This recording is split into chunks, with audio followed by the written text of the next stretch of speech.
시청자 여러분 안녕하십니까? KNN 파워토크입니다. 대한민국 균형 발전의 교두보가 될 것으로 기대되는 가덕도 신공항. 당초 계획대로라면 올해 본공사를 시작해서 2029년 12월에 조기 개항을, 2031년 12월에 준공을 한다는 타임라인을 갖고 있는데요. 그런데 이 2029년 개항에 빨간불이 켜졌습니다. 가덕도 신공항 우선 협상 대상자인 현대건설 컨소시엄이 국토부에 공사기간 108개월이 필요하다는 기본 설계안을 제출했기 때문인데요. 국토부가 수정 보완을 요구하고 있지만 현대건설 컨소시엄은 공사기간 연장이 불가피하다라는 입장입니다. 빨간불이 켜진 가덕도 신공항, 조기 합의점을 찾을 수 있을까요? 이야기 나눠보는 시간 준비했습니다. 자리하신 분들 소개해드리겠습니다. 먼저 부산광역시 미래혁신 부시장님이시죠. 김광혜 부시장님 자리해 주셨습니다. 안녕하십니까? 네, 반갑습니다. 이주 가덕도 허브공항 시민추진단 상임대표 나와주셨습니다. 안녕하십니까? 반갑습니다. 권기철 동의대 토목공학과 교수 나와주셨습니다. 네, 안녕하십니까? 네, 반갑습니다. 참 24시간 운영 가능한 안전한 공항을 만든다는 건 이렇게 어려운 일일까라는 생각이 들기도 하는데요. 부시장님, 그러니까 가덕도 신공항 우선 협상 대상자인 현대건설 컨소시엄이 지난달 4월 28일에 국토부에 기본 설계안을 제출했는데 이 내용이 파장을 일으키고 있습니다. 일단 입찰 조건과 어떤 점이 가장 다른지 한번 짚어봐 주실 수 있으시겠습니까? 예, 방금 말씀하셨듯이 현대건설 컨소시엄의 기본 설계 내용은 대단히 부적절한 것이라고 생각을 합니다. 정말 대기업 또 해당 분야에서 1위 기업이고 해상 매립 공사에서 세계 2위 기업이거든요. 네. 이런 기업이 사회적 책임을 져버린 것이 아닌가라고 생각하고 대단히 안타깝게 생각합니다. 그렇게 말씀드린 이유는 네. 정부가 1년 7개월간에 153억 원을 들여서 기본 계획 설계를 했거든요. 네. 이걸 바탕으로 해서 84개월이라는 공사 기간을 산출을 했고요. 네. 여기에 이제 시공사가 좀 더 창의적인 아이디어를 내줄 것을 요구하기 위해서 터nkey 발주를 했는데 네. 거기에도 불구하고 더 좋은 아이디어가 있으면 내보라고 한 건데 네. 그런 입찰 조건을 어긴 거고요. 네. 그리고 현대는 당초에 저희가 국토부에 72개월로 입찰을 했었습니다. 네. 그때 1차, 2차 때, 2차 때 입찰에 들어갔고요. 네. 그다음에 현대 등 기업들의 요구로 이걸 84개월로 1차 연장을 해줬습니다. 해줘가지고 네. 다시 재입찰을 3차, 4차 이렇게 했는데 거기에도 다 입찰 응찰을 했었고 네. 또 수의 계약을 위한 협상도 진행을 해서 현장 네. 설명회에서 충분히 이야기를 했음에도 불구하고 네. 이런 계약 절차를 어겨서 이 108개월 2년 더 필요하다라는 안을 제출한 것은 네. 사유가 뭐든지 간에 어쨌든 지금까지 진행된 정부와의 계약 절차를 어긴 것이기 때문에 대단히 부적절한 태도라고 생각을 하고 있습니다. 지금 와서 이런 것을 보이기에는 너무나 부적절하다라는 말씀을 주셨는데 부산시도 강한 유감이라고 입장을 바로 표명한 것으로 알고 있습니다. 부시장님이 직접 기자회견을 하셨죠. 네. 네. 부산시의 입장을 한마디로 좀 정의를 해주신다면. 이제 대규모 공사이기 때문에 기업의 입장에서는 공기가 늘수록 좋습니다. 왜냐하면 큰 공사를 하려면 자재나 아무래도, 인력을 많이 확보를 해야 되지 않습니까? 네. 그리고 그 큰 공사 끝나면 또 해고를 해야 되잖아요. 네. 그러니까 이제 자금 동원의 측면에서나 인력 확보나 여러 가지 측면에서 공사를 쪼개서 할수록 그 기업 경영상에서는 훨씬 유리합니다. 네. 그리고 또 발주청의 입장에서도 가능하면 그렇게 보장해 주는 것이 이제 그 더 좋을 수는 있지만 네. 우리 이 공항 자체가 정말 급하게 만들어야 네. 되는 충분한 사유가 있어서 네. 그런 계획을 했고 여기에 참여했던 기업이 뭐 그렇게 하지 않은 부분에 대해서는 정말 대단히 유감스럽고 또 사전에 뭐 이런 그렇게 하게 이제 시간이 필요하다는 얘기는 여러 기술 단체나 또는 뭐 이제 경영 그런 건설업체들 사이에 호소를 해왔던 건 사실입니다. 그럼에도 불구하고 정부가 이건 국민들한테 한 약속이기 때문에 공기를 준수할 것을 계속 강조했음에도 불구하고 그런 내부적인 판단을 통해서 이렇게 108개월을 이제 제시한 것은 대단히 이제 일이 기업답지 않은 태도라고 생각을 합니다. 네, 그러니까 이 입찰에 응찰을 했다는 것 자체도 그렇고 이제까지 국민과의 약속을 정부를 통해서 해왔다라는 것인데 이것을 현대건설 컨소시엄이 뒤집었다 이렇게 봐도 무방한 것이 부산시의 입장일 것 같습니다. 자, 현대건설 컨소시엄, 현대건설, 대우건설 그리고 포스코 ENC 이렇게 컨소시엄으로 구성되어 있지만 오늘은 프로그램 편의상 현대건설이라고 지칭을 하도록 하겠습니다. 이번에는 이지우 상임 대표님께 질문을 좀 드려볼까요? 이렇게 되면 2029년 12월 개항은 일단은 불가능해집니다. 이 상황대로라면요. 지역 시민사회도 비판의 목소리를 냈는데 어떤 점이 가장 문제라고 생각하십니까? 저희 지역 시민사회에서는 대기업이 고질적인 행포를 좀 지적을 하고 싶은데요. 국책사업의 경우 아주 작은 금액도 사실 경쟁 입찰을 통해서 시공사를 선정하게 되어 있거든요. 네. 그런데 이건 뭐 사실 10조 5천억이나 되는 대형 국책 사업을 현대컨소시엄이 수의계약으로 우선 협상 대상자로 선정이 되었지 않습니까? 네. 빨리 시공사를 선정하고 적기 개항을 해야 했던 지역민들의 어떤 그런 불안감 네. 이런 것들 때문에 대한민국 건설사 상황이 2개 이상 컨소시엄 구성이 어렵다는 대기업들의 어떤 요구 조건을 수용을 해줬고요. 네. 그렇게 되면서 현대 컨소시엄이 입찰 경쟁에서 자기들이 단독 입찰을 해가지고 네. 수의계약이 따냈단 말이에요. 네. 근데 이제 와서 공기도 늘려달라. 그리고 공사비도 1조 원 더 증액해달라. 이것은 지역에 대한 대기업의 횡포고 배신이라고 시민사회는 여기고 있습니다. 네. 사실은 이런 단서 조항을 현대컨소시엄이 몰랐느냐. 3번의 입찰을 단독으로 입찰을 했지 않습니까? 네. 자기들이 3번이나 입찰을 하는 과정에서 이 단서 조항을 다 알고 입찰을 해놔놓고 이제 와서 이렇게 말 바꾸기를 하는 거는 어떤 기업의 신뢰마저 저버리는 네. 그런 행태이기 때문에 네. 대기업의 목리를 부리는 것이다. 그래서 이거는 강력한 좀 단서 조항 불이행에 대한 조치가 필요할 것 같고요. 부산시나 국토부도 여기에 대한 대책 마련을 좀 해야 될 것 같습니다. 네, 권기철 교수님 전문가 입장에서 볼 때 이 현대건설의 공기 연장 사유 어떻게 보시는지?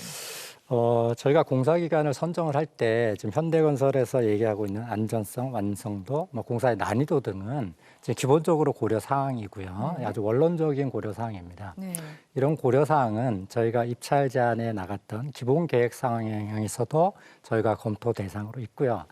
지금 다만 지금 이 기본 설계 전체 도서가 네. 지금 이제 상세 내용을 기술적으로 네. 이 공기 연장이 왜 기술적인 문제에서 됐는지가 네. 좀 확인이 되고 있지 못합니다. 네.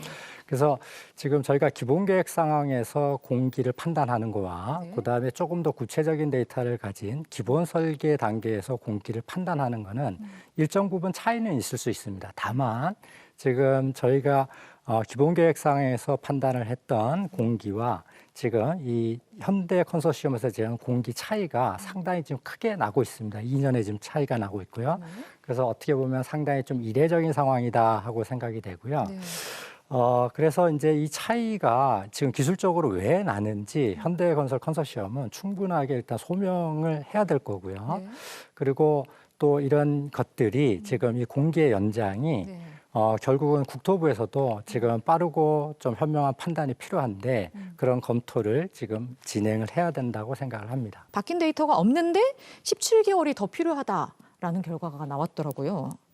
어떻습니까? 김광일 부시장님, 이 추가 시추 조사를 하지 않고 이런 결과가 나온 것에 대해서 어떻게 생각을 하시는지요?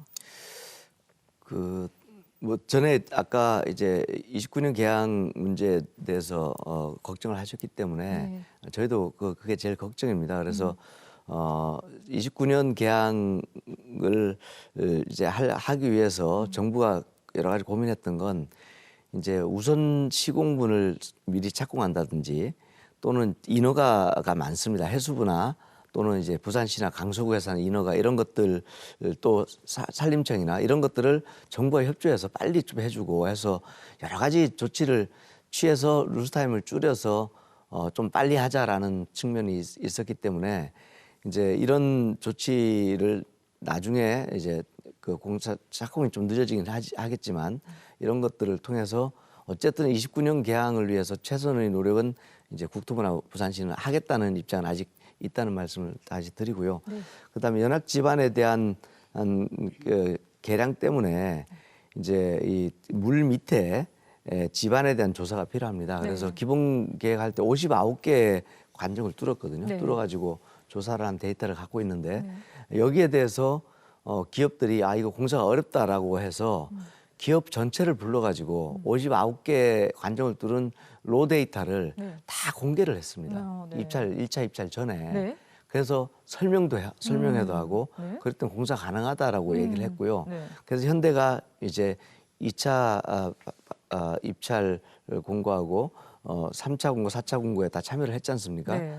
하고 나서 이제 자기들이 계획을 원래 가졌던 건 한 100군데 정도를 더 뚫어보겠다. 아, 네. 예, 더 뚫어보면 집안 상태에 대한 정확한 데이터를 갖고 있기 때문에 네. 집안 안정화를 하는데 계량하는데 얼마 정도 시간이 걸리는지를 네. 더 보고 그게 없으면 네. 좀 워스트 케이스를 가지고 좀 공기를 많이 잡아야 되잖아요. 그렇죠. 네. 근데 정확한 자료가 있으면 딱 거기에 적합한 공기를 잡아갈 수 있기 때문에 그렇게 하겠다고 했는데 이제 그걸 안 한 겁니다. 네. 그래서 왜 철수하느냐고 물어보니까 이제 그 김양식장하고 또 성역이었거든요. 어민들의, 네. 민원이 있어서 어민들 못하게 한다. 근데 그 관정을 뚫어본 용역비가 93억 원입니다. 그 93억 원이면 네. 어민들한테 보상도 해주고 네. 민원도 해결하고 하는 거거든요. 네. 그리고 그 업체가 우리 기본 계획을 할 때 수행한 업체하고 동일한 업체입니다. 아, 거기서 네. 관정을 59개 뚫었던 업체거든요. 그 업체가 다시 와서 100개를 뚫는데 민원 때문에 안 뚫어봤다. 말이 좀 안 맞는다. 그렇죠. 그래서 네. 그러니까 이제 이렇게 그럼 상이한 결과를 도출하려면 네. 뭐 어떤 데이터의 변화가 있든지 네. 아니면 공법상 변화가 있든 이런 것도 없이 똑같은 데이터를 가지고 네. 똑같은 공법을 적용하면서 네. 우리는 더 걸린다고 본다라고 한 거거든요. 네. 물론 시간을 더 줄수록 계량의 효과도 좋습니다. 근데 기본 계획을 한 것도 네. 이제 그 정부가 받아들일 수 있는 설계 기준 내에서 했고 또 자체 감사 결과에도 적합하다고 나온 거거든요. 네. 그래서 물론 개인 공사 같으면 네. 뭐 더 시간을 두고 하는 건 좋습니다. 그런데 네. 규격을 우리가 84기로를 줬기 때문에 네. 거기서 제출을 해야 되고 네. 그다음에 또 거기서 그 시간을 더 가지려면 그 전 단계인 네. 뭐 케인슨 제작이나 이런 걸 좀 미리 해가지고 올마기. 한다든지 뭐 이래서 다른 데서 공기를 또 절감할 수 있는 계획을 제출해야 되지 않습니까? 그런 건 아무것도 안 하고 그거만 늘리겠다 이렇게 아. 한 것 자체는 네. 굉장히 설계 절차를 부실하게 진행한 것이 아닌가라고 생각을 하고 있습니다. 네. 근데 이 시추조사가요, 토질의 성질을 파악하기 위한 것이지 않습니까? 그렇습니다. 한마디로 뭐 집안이 얼마나 연약하냐, 이걸 얼마나 네. 보강해야 되냐, 이런 것들을 좀 따져볼 수 있는 조사인데, 권기철 교수님, 설계안 변경에 이 시추조사가 어떤 변수가 될 수 있나요? 어떤가요? 굉장히 중요한 변수고요. 저희가 설계를 할 때 네. 특히 그 가덕 신공항에서 가장 이슈가 되는 거는 지금 연약 집안 처리, 부시장님 말씀하신 이 부분이 가장 큰 이슈고요. 네. 연약 집안 처리의 공법을 선정하고 그리고 세부적으로 저희가 설계를 하는 데 있어서 네. 연약 집안의 시추 조사는 기본적인 데이터입니다. 저희가 아. 확보해야 되는 거고 네. 그래서 저희가 기본 계획 수립할 때도 지금 계획 단계에서도 지금 이 시추조사뿐만 아니라 다양한 조사 방법이 있습니다. 그래서 저희가 집안 조사를 해야 되는 거고요. 네. 그다음에 이게 기본 설계 단계에서도 추가적인 지금 이제 시추 조사가 이루어져야 되는데 지금 부시장님 말씀하신 언론에 알려진 걸 보면 더 지금 아직 안 했다 이런 지금 내용도 있고요. 네. 그래서 이제 시추조사는 굉장히 중요한데 이제 공기 쪽에서 보면 네. 집안 조건에 대한 변수는 가장 강력한 변수 하나고요. 그다음에 이제 공기 입장에서 보면 네. 저희가 작업할 수 있는 일수와 네. 그다음에 비작업의 일수가 공기의 전체적인 흐름입니다. 네.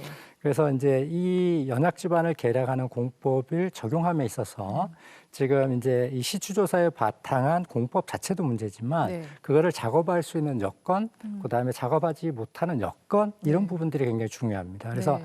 이러한 부분들이 조금 현대건설 컨소시엄에서 어떻게 판단했는지를 모르겠습니다. 그러니까 이런 것들이 충분하게 소명될 필요가 있다고 생각을 합니다. 네.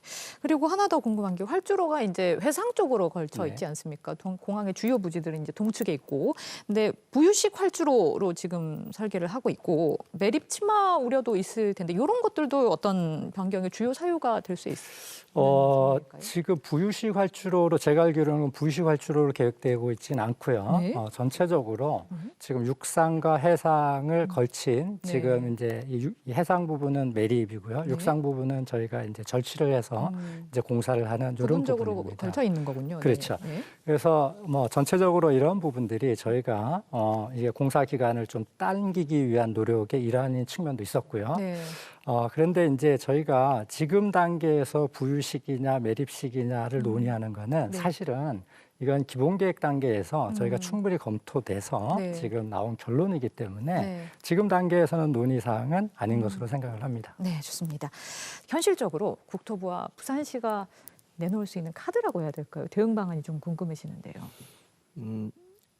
예, 그 현대건설 컨소시엄에서 이제 108개월로 제출하겠다는 지문은 여러 군데에서 나타났습니다. 왜냐하면 네. 각종 학회나 또는 뭐 건설업계 이제 모임에서 공사가 더 필요한 기간이 필요하다는 얘기를 또 했었기 때문에 그럼에도 불구하고 이제 정부에서는 준수하면 좋겠다는 의사를 계속 표명을 했고요. 예. 네. 그래서 4월 28일 날 제출 기한이었는데 제출한 날 바로 그날 이제 보완 요구를 바로 했습니다. 네. 그 자리에서.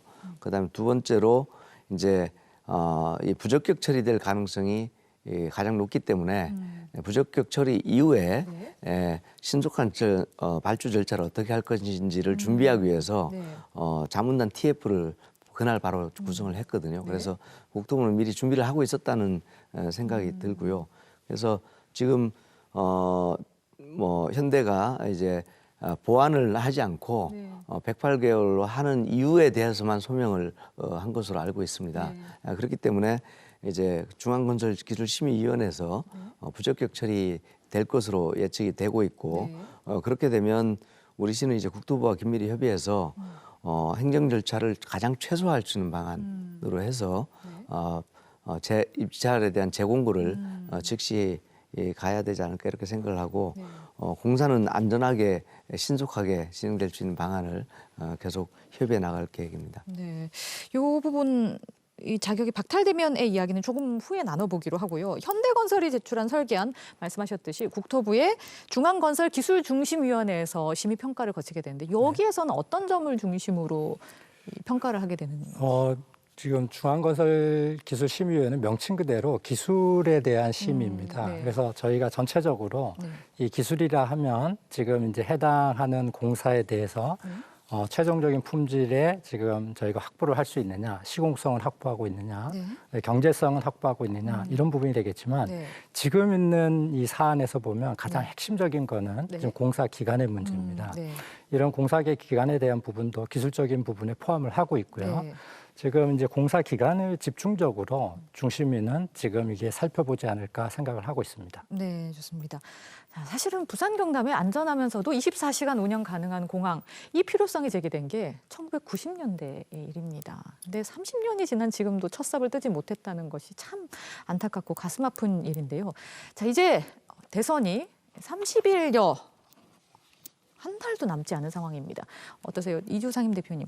대선 후보들에게 이 부분을 공약으로 확실히 약속받아야 한다라는 목소리도 높고요. 또 대선 후에 새 정부에서 가덕도 신공항 사업 일정이 좀 조정될 수 있다라는 관측도 나오는데요.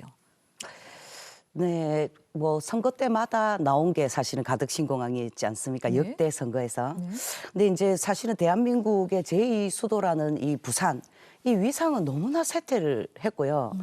지금은 뭐 인구 감소마저 급격히 겪고 있기 때문에 우리 800만 불경 시도민들은 이를 타개할 유일한 방법이 사실은 가덕도 신공항의 적기 개항이 되는 길이라고 굳게 믿고 있었는데 이제 와서 이게 현대컨소시엄이 2년이라는 이 개항 연기 발표를 했다는 것은 우리 그 부산이나 또 나아가서 800만 시도민들은 도저히 받아들일 수 없는 힘든 상황이고요. 신공항 건설은 뭐 국가 경쟁력 강화를 위해서도 워낙 중대하기 때문에 2021년도에 여야 정치권 모두가 동시에 합의를 통해서 특별법이 통과되었지 않습니까? 그 특별법 통과의 의미를 충분히 이해를 해야 될 것 같고요. 네. 그러나 지난 정부도 2029년 개항을 약속했지만 3년이 지난 지금까지 아직 착공도 못하고 있는 네. 상황입니다. 네. 그렇다면 이는 정치권이 좀 책임지고 나서야 하는 상황이고요. 그래서 21대 후보들은 신공항의 조기 건설에 있어서 정책적 어떤 지원을 강화할 비전을 좀 제시하고 당선 이후에 적기 개항에 따른 실무적 차질이 생기지 않도록 할 수 있는 구체적인 어떤 로드맵이나 공약을 네. 제시해야 된다고 여깁니다. 부시장님이 말씀하셨지만 우선 협상자 자격이 부적격이 처리가 되게 되면 우선 협상 대상자 자격이 박탈될 수도 있는 것 아닙니까?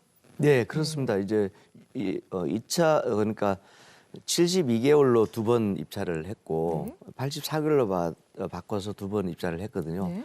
그래서 84개월 기준으로 보면 2차 입찰을 한 거고 네.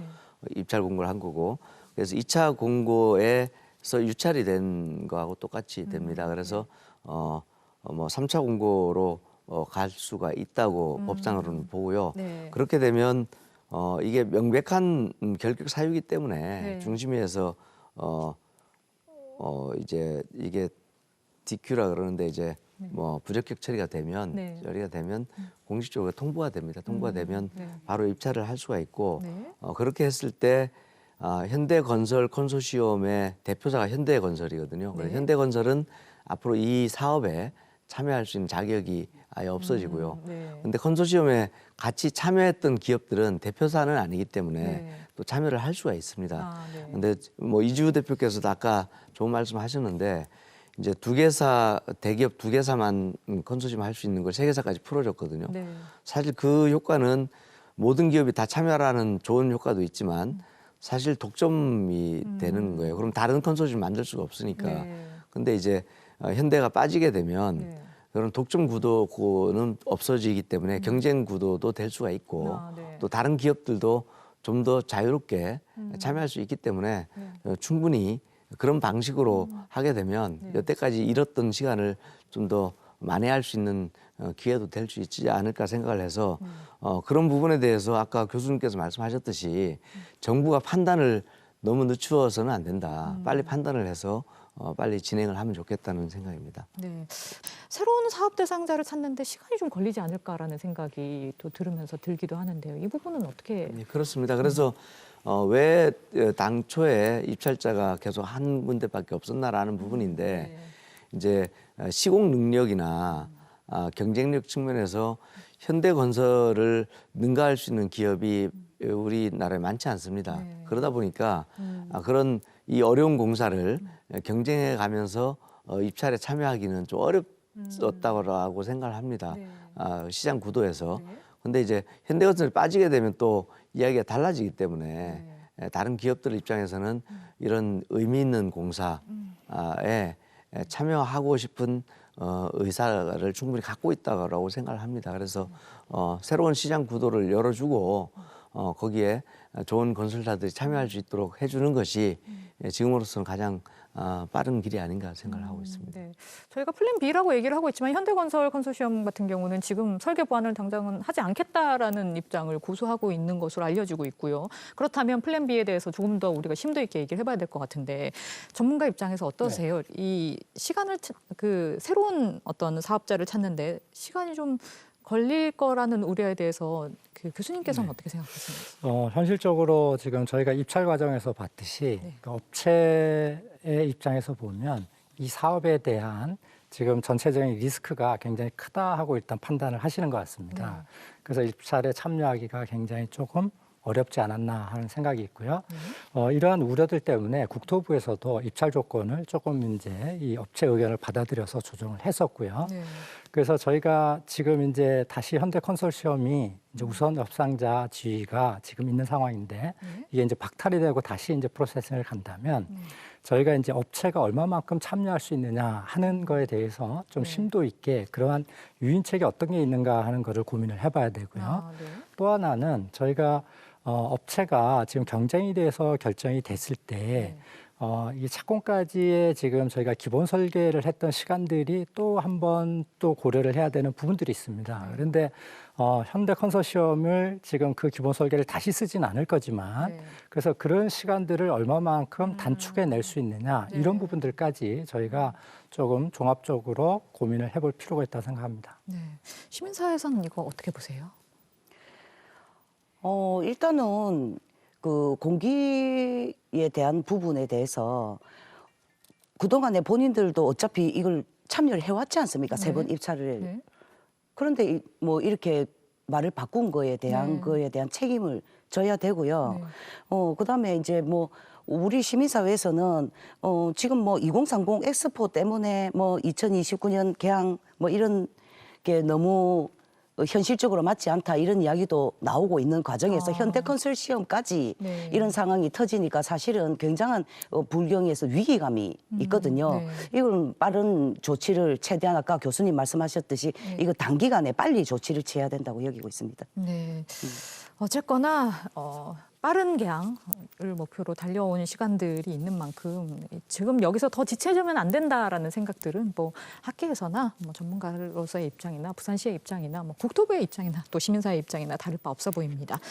활주로도 한번 이 시점에서 짚어보고 싶은데요. 신공항 초반 그림 그릴 때부터 활주로 2개가 돼야 된다. 라는 목소리가 높았습니다. 이 활주로 확장성도 좀 반영이 돼야 되지 않을까라는 생각이 드는데요. 네, 그렇습니다. 저희가 이 가덕 신공항 같이 대규모 국책 사업의 SOC는 장기적인 사업입니다. 그래서 역할도 굉장히 장기적으로 하고 계획도 장기적인 입장에 수립되어야 하고요. 그런 측면에서 저희가 확장성도 기본적인 고려사항으로 반영돼야 되는 부분입니다. 네. 그나마 저희가 이제 가덕 신공항은 해상공항의 지금 기본적인 계획을 가지고 있고요. 저희가 확장을 할 때 가장 중요한 이런 부분들은 부지 확보 측면입니다. 그런데 지금 해상공항 특성상 기본적인 확장성은 조금 확보하고 있다 하는 측면이 있고요. 다만 저희가 세부적으로 확장을 전제로 했을 때 네. 지금 시설물의 배치라든가 이 세부적인 배치들은 조금 달리할 수 있습니다. 네. 그래서 이러한 부분들은 조금 고려가 돼서 저희가 조금 설계를 할 필요가 있다고 생각을 합니다. 네, 좋습니다. 한편으로는 이지우 상임대표님이 말씀하셨듯이 2029년 개항에 너무 집중하는 것이 아니냐라는 이야기도 나오고 있다라고 하셨는데 사실 2030 부산 엑스포를 위해서 엑스포 개최 이전에 개항에 집중을 했었던 것은 맞습니다. 근데 아쉽게도 이제 엑스포 개최가 무산된 지금의 상황에서 조기 개항에 너무 얽매이지 말고 조금 이렇게 된 김에 안전한 공항을 만들기 위해서 천천히 가자라는 의견도 있더라고요. 네, 아나운서님 말씀처럼 안전한 공항을 만들기 위해서 법제처 유권 해석이 김해공항 확장안을 폐기시키고 가덕도 신공항 특별법이 만들어진 거거든요. 네. 근데 가덕도 신공항의 2029년 개항은 전문가들의 검토가 모두 끝나서 2030 엑스포에서 거기에 딱 포커스를 맞춰서 건설이 가능하다는 의견이었다기보다는 네. 모든 전문가들이 2029년에 또 건설이 가능하다는 이것이 포커스거든요. 네. 그런데 이게 이제 2030 엑스포가 무산되면서 공기가 늘어나야 하고 신공항이 취소된 것이 이게 아닌데도 불구하고 네. 거기에 대한 내용들을 계속 지적이 나오고 있어요. 네. 심지어는 엑스포가 무산됐으니까 더 늦게 지어라. 또는 엑스포도 안 하는데 부산에 신공항이 왜 필요하냐. 짓지 마라.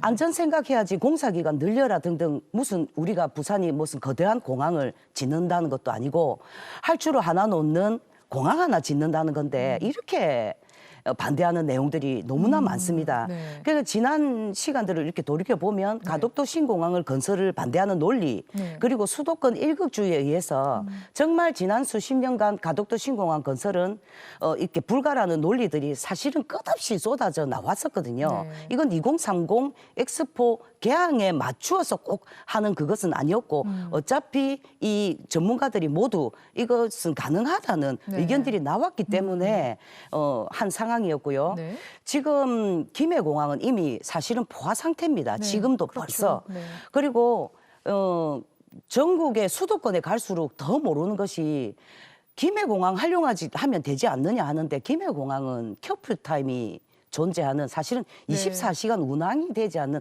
군사공항이거든요. 그렇죠. 네. 그렇기 때문에 더 안전하고 제대로 된 공항을 위해서 우리가 가덕신공항을 진행을 했던 것이었고요. 네. 때마침 전문가들도 2029년 개항이 가능하다. 이왕이면 그 2030 엑스포 기간 안에 하는 것이 좋겠다, 가능하기 때문에 네. 라고 했던 것이었지 네. 2030 때문에 가덕도 신공항을 2029년에 한 논리는 이거는 가덕도 신공항을 좀 반대하고 수도권 일국주의에 매몰된 네. 어떤 논리들이 가덕도 신공항을 폄훼하기 위한 논리에 지나지 않는다. 조금만 덧붙이자면 토목공사 그 전문기업인 동아지질에서 최근 발표한 것이 있습니다. 네. 이게 가덕도 신공항이 난공사라는 국토부의 주장을 반박을 좀 하는 발표였는데요. 네. 이는 토목 기술의 진보를 반영하지 않은 단편적인 의견인데다가 가덕도 신공항 건설 반대를 위한 논리가 많고 지반 조건 등 현실을 제대로 반영하지 못한 측면이 있다고 지적을 했습니다. 네. 그래서 24시간 운항 가능한 제대로 된 공항, 바다를 낀 확장성, 송공해로부터 우리가 안전한 공항을 만들고자 가덕신공항 특별법이 통과되었고 네. 2030 엑스포 무산 핑계로 안전 운운하면서 신공항 건설을 반대하거나 누추자는 이치는 네. 맞지 않고요. 네. 또 2029년 개항이 가능한 공사이기 때문에 현대 컨소시엄이 3번이나 모두 네. 단독 입찰에 했고. 응시를 네. 했던 이유였지 않습니까? 네. 근데 이제 와서 안전 운운하면서 공사 기간 늘려서 결국 대기업의 수익 추구 1조 원 더 달라는 거 아니겠습니까? 네. 이거에 대한 지역의 분노가 가장 크다라고 좀 아셨으면 좋겠습니다. 네. 어떠세요? 정말 2029년 개항 가능한 부분이라고 그 말씀을 생각. 드리기 전에 네. 일단은 가덕도 신공항이 지금 기본적으로 이 건설의 필요성에 대해서 논의 다 되는 것 자체가 상당히 안타깝게 생각을 합니다. 네. 지금 이게 가덕도 신공항이라고 하는 거는 단순하게 김해공항의 이전의 문제에 그치지 않습니다. 이게 기본적으로 지금 이 국가 물류를 산업을 책임지는 이제 핵심적인 그럼요. 네. 지금 국가 기관 인프라의 특성을 가지고 있고요. 네. 또 하나는 지금 저희가 이게 국토 균형 발전의 핵심 축입니다. 그래서 상당히 중요한 이런 부분들이고 네. 지금 이 상황까지 지금 부산 시민과 부산시 그리고 많은 분들이 노력해서 지금까지 이 단계까지 온 것으로 생각을 합니다. 그럼요. 그래서 네. 그런 부분들은 지금 이제 더 논의가 되는 부분들은 조금 안 돼야 될 부분인 것 같고요. 네. 다만 네. 지금 이제 적기에 얼마만큼 빨리 개항하느냐 하는 이 부분인 것 같습니다. 네. 이게 저희가 SOC라고 하는 거는 저희가 과거에 지금 선제적으로 저희가 빨리 대응하는 부분도 있었고요. 네. 어떤 부분에 있어서는 네. 지금 이게 빨리 대응을 못해서 상당한 지금 저희가 비용을 초래한 일들이 있었습니다. 네. 그래서 예를 들면 저희가 경부고속도라든가 지금 뭐 인천 신공항 지금 같이 쓰고 있지만 부산 신항 뭐 저희 KTX 이런 부분들은 상당히 이제 성공적으로 저희가 국가기관 산업의 SOC 역할을 해내고 있습니다. 네. 그에 반해서 저희가 SOC 입장에서 보면 80년대에 저희가 교통 물류 부분에 SOC 투자를 조금 소홀한 측면이 있었습니다. 그런 것들이 90년대 오면서 상당히 사회적 비용으로 저희가 지불했던 뼈아픈 경험들이 있습니다. 네. 다시 말씀을 드리면 지금 가덕도 신공항이라고 하는 거는 네. 지금 이게 물론 당연히 안전하게 저희가 기능성을 확보하면서 건설이 돼야 되는데 네. 시기적으로 적절한 시기에 저희가 확보하는 것은 네. 이 지금 그 타이밍을 놓치면 네. 저희가 그 기능을 조금 더 효과적으로 극대화하는데 네. 지금 좀 차질을 가질 수도 있습니다. 네. 그래서 지금 이제 저희가 기술적으로 과연 공기가 얼마나 필요한가 하는 것들은 네. 조금 이거는 뭐 차이라든가 논의를 해볼 수는 있지만 네. 저희가 모든 힘을 합쳐서 가장 빠른 적기에 지금 개항을 하는 목표를 네. 지금 저희가 노력을 게을리해서도 안 되고요. 현명한 좀 지혜를 찾아야 될 이런 단계라고 생각을 하고 있습니다. 네, 일단 큰 틀에서 빠르게 개항이 돼야 된다. 네. 그렇게 교통물류의 제2의 중심지로 부산이 동남권 관문공항을 만들어야 된다라는 입장들인 것 같은데요.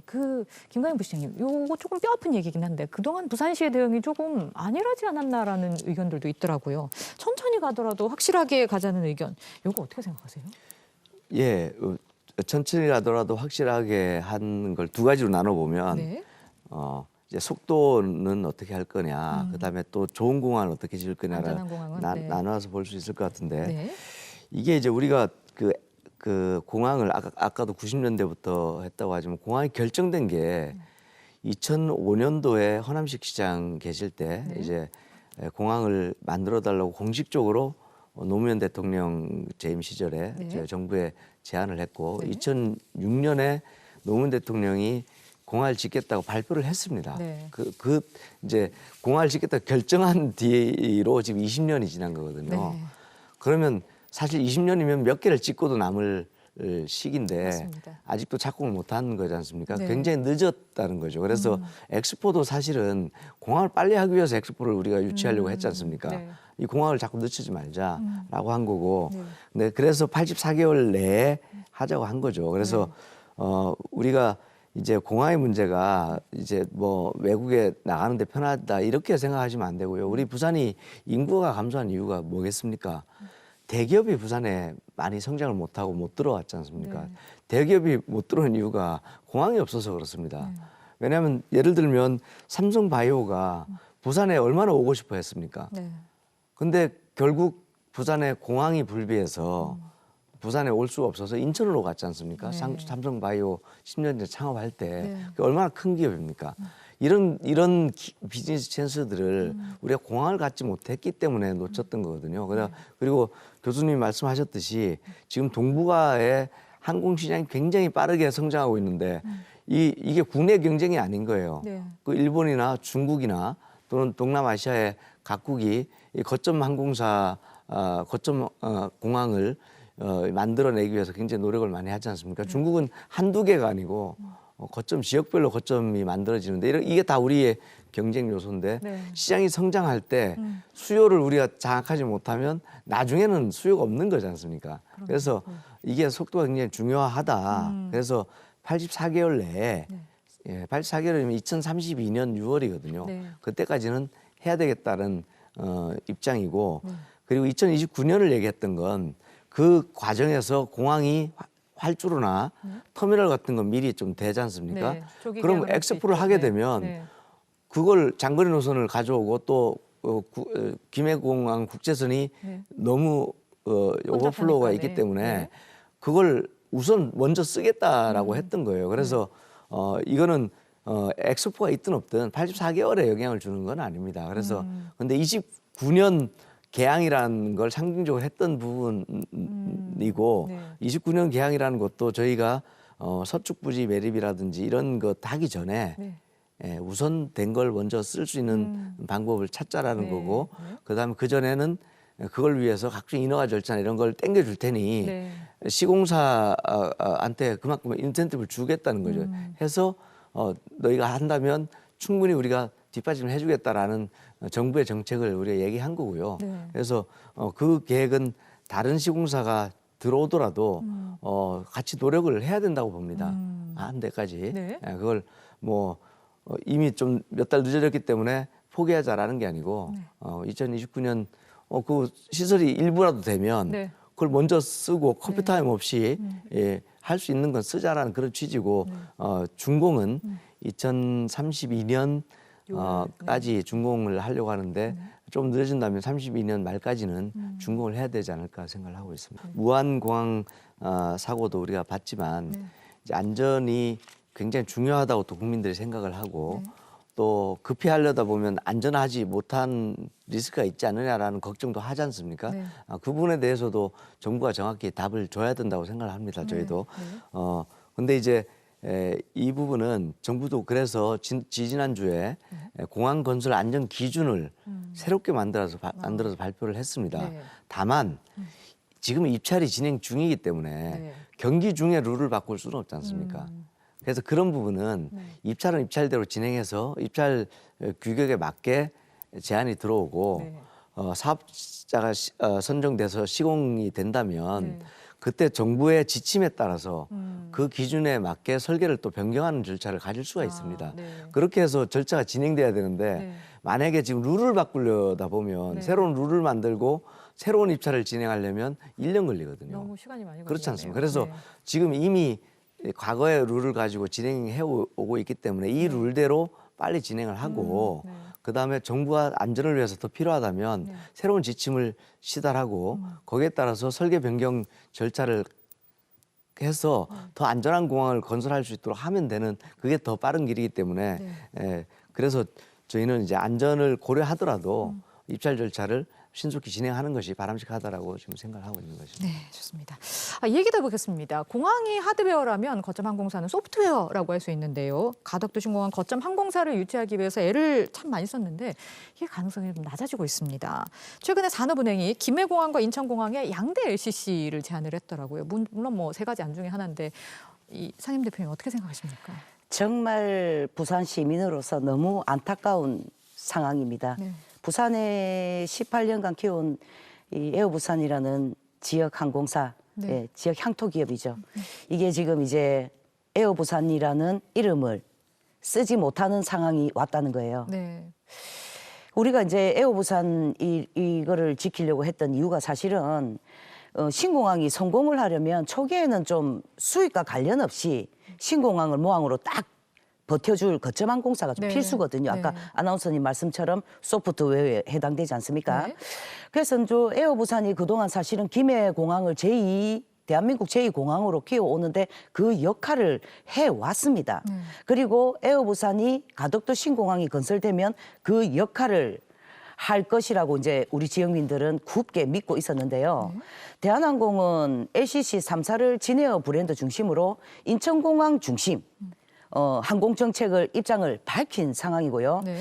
최근에는 듀얼허브 제안을 했는데 네. 근데 지금 이 상황들을 보면 벌써부터 김해공항 노선은 줄이고 인천공항 노선을 지금 늘리고 있는 데다가 네. 진에어 중심으로 단거리 노선에 치중하겠다는 대한항공의 발표도 있었단 말이에요. 네. 결국은 신공항에서는 돈 되는 알짜 노선만 자기들이 운영을 하고 네. 정작 우리 지역이 바라는 중장거리 노선은 네. 모두 인천 중심으로 하겠다는 속내를 다 보였는데 듣기 좋은 말로 듀얼 허브지 대한항공의 지배력 하에서는 그 우리 가덕신공 안방을 내어준다면 사실은 주소지가 부산이 아니기 때문에 법인세 라든지 항공정비 이런 모든 게 수도권에서 일어나기 때문에 우리 부산으로서는 하등의 어떤 이익이 별로 없다. 그래서 이거는 그 듀얼 허브 제안도 시민사회에서는 일고의 가치도 없다 여기고요. 에어부산 분리 매각으로 온전한 부산 기업이 될 수 없다 하면 그렇다면 부산이 주체가 되는 신생항공사 부산에어의 설립도 네. 가덕도 신공항의 네. 장기적 성공을 위해서는 TF 구성으로 제도적 뒷받침이 좀 돼야 한다고 여기고 있습니다. 네. 오늘 세 분 얘기를 종합해보면 안전하고 확장성을 갖춘 공항, 24시간 운영 가능한 공항이 하루빨리 개항해야 된다라는 것으로 머리를 맞대고 결론을 냈다라고 할 수 있을 것 같습니다.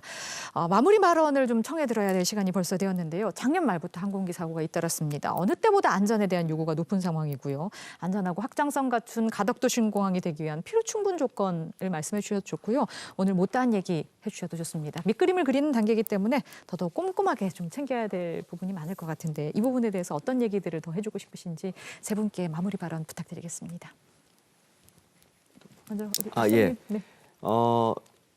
우선 이제 2032년에는 가덕도 신공항이 완전히 준공돼서 김해공항의 국제 항공 역할이 24시간 운행 가능한 그런 공항으로 이전될 수 있고 또 물류 허브가 될 수 있도록 노력하겠다는 말씀을 드리고요. 그다음에 또 한 가지는 이제 이 공항 안전이나 그다음에 또 장거리 노선 항공사의 취향을 독려하기 위해서는 활주로가 2번이 있어야 됩니다. 그래서 그 공사 기간 중에 2번으로 확장하는 안을 저희가 제시를 해서 바로 이어서 공사를 하겠다는 말씀을 드리고 또 이제 거점 항공사 문제는 방금 듀얼 허브 문제는 과거에 이제 산업은행에서 저희가 3가지 안을 제시한 걸 가지고 이제 대한항공 측에 작년 9월에 했던 얘기가 지금 아마 최근에 언론 보도가 네. 났던 것 같고 그 부분에 대해서는 분명히 잘못된 것이라고 저희가 제기를 했고요. 네. 그래서 지금은 저희가 대한항공과 직접적으로 최고위급 미팅을 해서 하고 있습니다. 하고 네. 있고 대한항공 측에서는 부산 시민과 부산시가 부산 에어 부산을 중심으로 해서 LCC를 통합하고 그다음에 에어 부산을 여기에 두려고 하는 취지에 대해서 네. 공감한다라는 입장을 밝히고 있고 네. 다만 그렇게 하기 위해서는 이게 주식회사이기 때문에 네. 주주의 동의가 있어야 되지 않습니까? 네. 그래서 이사회가 내후년 정도 있을 텐데 네. 이사회 전까지 그걸 이전할 수 있는 충분한 협의를 해서 네. 그렇게 됐을 때 기업 경영상에 더 이득이 될 수 있는 네. 방안이라는 것을 서로 만들어내는 노력이 필요하다라는 입장에서 네. 노력을 하고 있다는 말씀을 드리고 그래서 저희가 베이스라인으로 둔 것은 지금 에어부산이라는 이름을 써야 된다라는 것과 네. 그다음에 에어부산이 갖고 있는 노선, 인력, 네. 장비, 재산 이런 것들이 그대로 부산에 둬야 된다라는 네. 전제로 그렇게 이야기를 하고 있고요. 저는 분명히 그게 대한항공에 도움이 된다고 보는 것이 인천 그 전에 가덕도 신공항이 안 만들어질 때는 그렇게 얘기할 수 있지만 가덕도 신공항이 만들어지고 나서 거점 항공사를 대한항공이 아닌 다른 회사가 들어오거나 또는 뭐 다른 외국 회사가 여기에 거점 항공사를 만든다면 대한항공 발전에 도움이 되겠습니까? 그렇지 않습니다. 그래서 이건 굉장히 주요한 허브 공항이기 때문에 여기에서도 역할을 하기 위해서는 독립된 법인으로서 거점 항공사를 두고 통합 LCC가 하는 단거리 노선뿐만 아니라 중장거리 노선까지도 같이 할 수 있는 그런 경영 전략을 가져갈 거라고 저희는 신뢰를 하고 있고요. 그런데 그게 가능하게 하기 위해서 스페이스를 마련하는 거라든지 그다음에 경영 전략이 성공적으로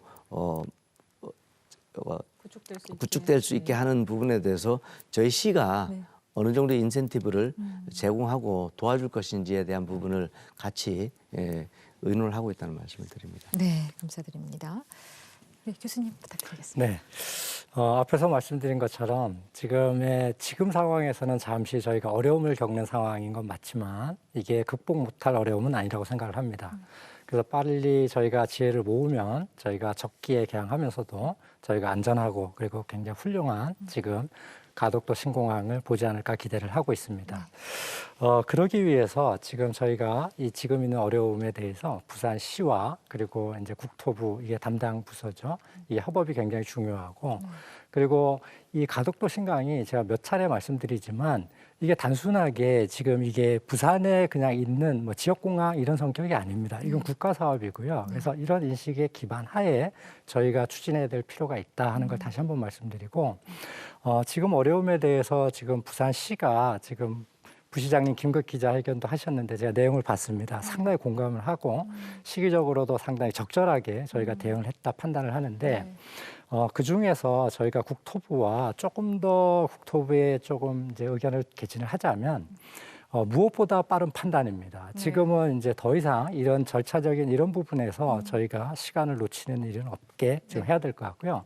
또 하나는 지금 저희가 수정된 로드맵을 지금 공표를 확실히 해주는 겁니다. 그래서 지금 이제 어쨌든 지금 상황을 반영해서 전체적인 로드맵이 어떻게 수정이 될지 모르지만 그 부분이 저희가 빨리 오픈이 되고 좀 공감을 함으로써 저희가 우리 부산 시민도 그렇고 전체적으로 느끼는 가덕도 신공항이 언제 되긴 되는 거야 하는 아직까지도 갖고 있는 이런 의구심들을 지금 빨리 해소할 필요가 있다고 생각을 합니다. 네, 부탁드립니다. 네, 일단은 이제 거점항공사 관련해가지고 우리 김강희 부시장님 좋은 말씀 해주셨는데, 저는 이제 교수님께서도 좋은 말씀 이제 다 하셨으니까, 공항이 이제 빨리 그 공항이 빨리 지어지고 하는 것도 이제 중요하고, 현대건설시험에 대한 어떤 그 제재도 필요한 부분이지만, 지금 현재 우리가 이제 무한공항 제주 사고 이 충격이 컸지 않습니까? 그래서 사실은 우리는 이제 필요에 의해서 항공기 이륙 이것 때문에 3,500m를 적용을 했었단 말이에요.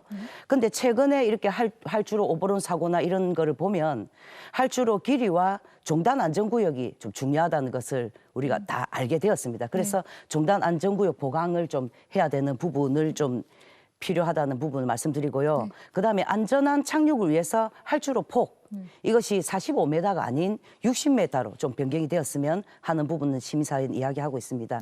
그리고 제7차 공항개발 종합계획 수립 시에 제2 활주로 신설이 반영이 좀 되어가지고 제발 좀 이게 100년지 대계로 지어질 가덕도 신공항이 좀 안전한 공항으로 건설되길 모두가 힘을 모아야 된다라고 좀 당부 말씀을 좀 드립니다. 네. 네. 오늘 이야기 종합해 보자면 안전하고 확장성 있는 공항, 하루빨리 24시간 운영 가능한 동남권 관문공항이 지어지길 바란다. 거기에 또 다 같이 힘 모아주실 것을 믿어 의심치 않습니다. 앞으로도 많은 활동 부탁드리겠습니다. 고맙습니다. 네, 가덕도 신공항 지역 발전을 넘어서 균형 발전, 대한민국 균형 발전의 상징이라고 할 수 있죠. 시청자 여러분들도 많이 응원해 주시고 또 관심 가져주시길 부탁드리겠습니다. 파워토크 다음 이 시간 인사드리겠습니다. 함께해 주신 여러분 고맙습니다.